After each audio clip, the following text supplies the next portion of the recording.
כן. טוב, אז אנחנו עם חידושים בתחום הרפואה הפלסטית. שתלים, מהיום אמרו שתלי פוליאוריתן. אנחנו אומרים שלום לדוקטור עמירם בורנשטיין, מנתח פלסטי בבית הרופאים בתל אביב. בוקר טוב. אני חייבת אישית להתוודות התרגשות גדולה, זה המצאה מאוד משמעותית.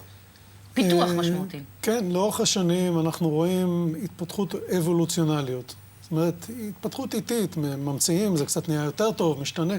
מדי פעם מגיעה מהפכה, שינוי מוחלט, משהו לגמרי אחר, וזה המקרה הנוכחי, אפשר להגיד. אז בואו נדבר שנייה על זה שתל הסיליקון הקלאסי, שאנחנו כבר מכירים אותו. אתה יכול לזרוק. מיששנו אותו מספר פעמים בחיינו, ובכל זאת עכשיו יש משהו חדש. כן, חשוב להגיד שבעצם בתוך השתל הזה עדיין נמצא סיליקון. נכון. רק המעטפת החיצונית השתנתה. אמת. יש לנו שתל רגיל, מצופה בעוד ציפוי אחד של חומר שנקרא פוליאוריתן. שהוא סוג של פולימר, נכון? כן, סוג של פולימר שמשמש בכל מיני שימושים תעשייתיים. עכשיו, הוא נמצא איתנו בעצם כבר תקופה, אבל משום מה, איכשהו בשנים האחרונות עזבנו אותו, עברנו לסיליקון, ורק עכשיו חזרנו כי התגברנו על איזושהי בעיה, נכון?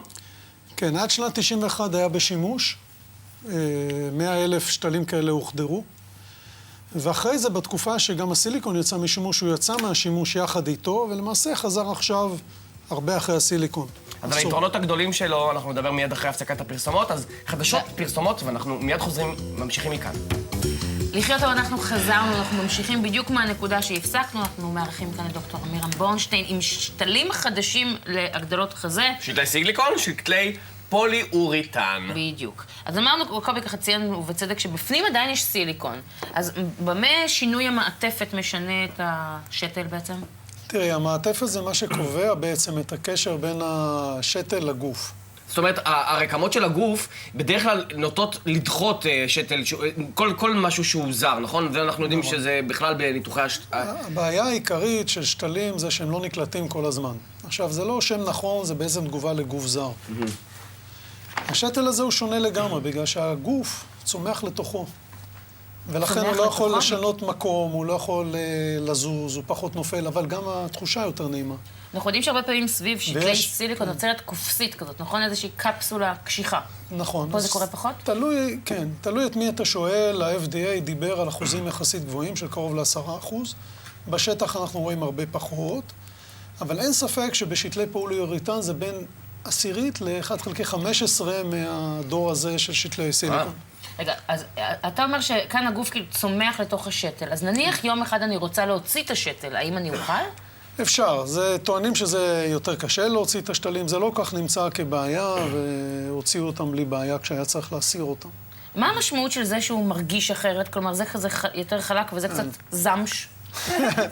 תרגיש, זה נכון, זמש. כמו אפרסק. יש לו איזה פרווה נעימה כזאת. תראי, המשמעות היא שזה בעצם הדבר שמשנה את האופי שלו, אבל בעת ההחדרה זה כמובן מקשה עלינו, ואנחנו מחדירים את זה דרך שרוול מיוחד, סטרילי, מה שמשפר בעצם גם את הסטריליות של ההחדרה, כי זה בא עם שרוול החדרה מיוחד. בניגוד לזה. שנוגע בעצם באור בזמן ההכנסה. שמבודד את האור, שעליו יש אולי גורמים מזיקים, מהשתל.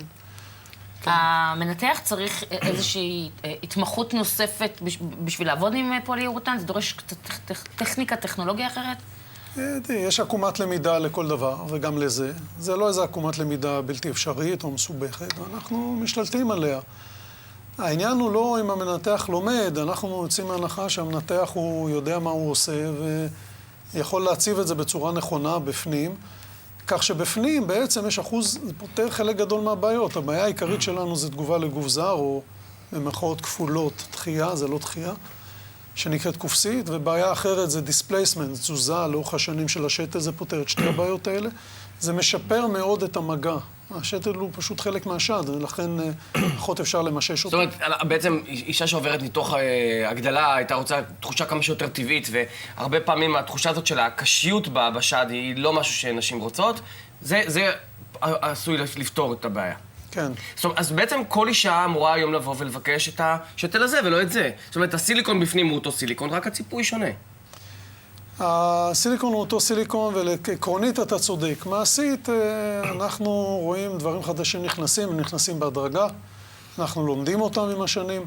השתל קיבל עכשיו אישור בארצות מאוד מרכזיות, יפן, אוסטרליה, גרמניה, צרפת, איטליה, 80 מדינות. מקורו בברזיל, ואני לא יודע מה יהיה. יכול להיות שבעוד 10 שנים נשב עם שתל אחר לגמרי ונגיד, הנה, הפוליאוריתן עכשיו ישן, הנה משהו חדש. סביר להניח שזה יקרה. זה כן, ככה זה... קיימת בטבע אלרגיה לפוליאוריתן? יכול להיות שזו אישה אלרגית לחומר הזה? שאלה מצוינת, התשובה היא לא עד כמה שידוע לנו, גם לסיליקון אגב, בשתלים אין אלרגיה, ולכן אנחנו... עכשיו, הוא כבר מיוצר כמו בסיליקון, עם שתלים אנטומיים, שתלים עגולים, כל מיני מידות, גדלים ושטחים? כן, הוא מיוצר גם בצורה אנטומית, הוא מיוצר בצורה בינונית, מה שיש לך שם, בצורה גבוהה, ואפילו הצורה המעניינת הזאת שנקראת חרוט. מה זה? חרוט? מי רוצה כזה דבר? באמת, מה הסיפור? חזרה לשנות ה-50. מה? כן, ממש. כן, אז יש לזה יתרון גדול, בגלל שהשתל הזה נועד לשד נופל, כאשר הוא דוחף יותר טוב את האמצע, החרוט, אוקיי. אבל מלמעלה מותיר את המחשוף קצת פחות מלא. יהיה יותר טבעי. אז הוא דווקא טוב יותר לנשים יותר מבוגרות שרוצות הגדלה טבעית יותר? כן, יש לו 4 גבהים שונים לחרוט הזה, 4 צורות שונות קצת.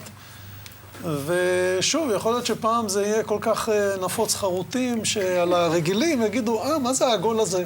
את זוכרת את האפים הקטנים והסולדים של שנות ה-80? כן. איך הם עברו מהעולם? לא, לי זה מזכיר את המכוך של ז'אן פול גוטייה למדונה, הדבר הזה. שבהצלחה כל אחד והאסוציאציות לז'אן שלו. פול. תודה רבה, דוקטור תודה רבה. בורנשטיין. אינכם. עכשיו אנחנו...